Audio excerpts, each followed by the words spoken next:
Governor Mike Pence is running for re-election. He won't make an official announcement until June 18th at a state GOP dinner, but the chairman of the Indiana Republican Party confirmed this week the governor does plan to seek a second term. This comes after months of speculation that Pence might instead run for national office. His name was often mentioned as a presidential candidate, but a lot has changed in just the past couple months.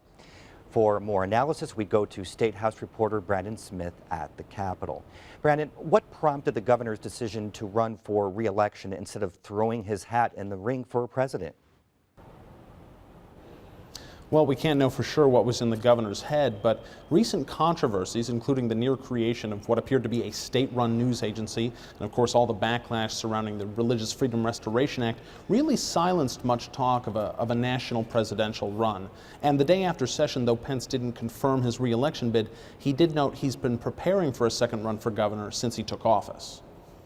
Though I imagine those issues won't go away during his gubernatorial bid, though.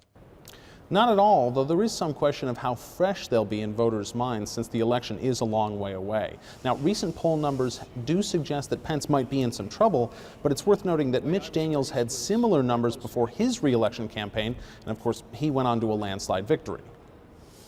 So what will the governor focus now during this campaign?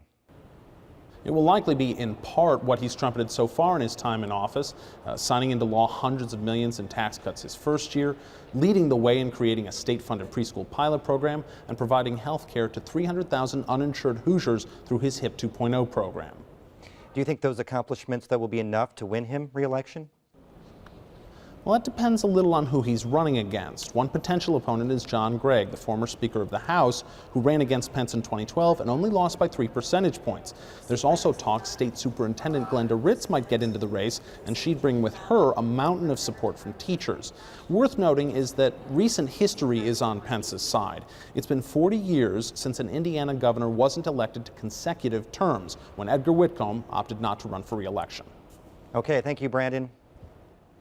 Thank you, Joe.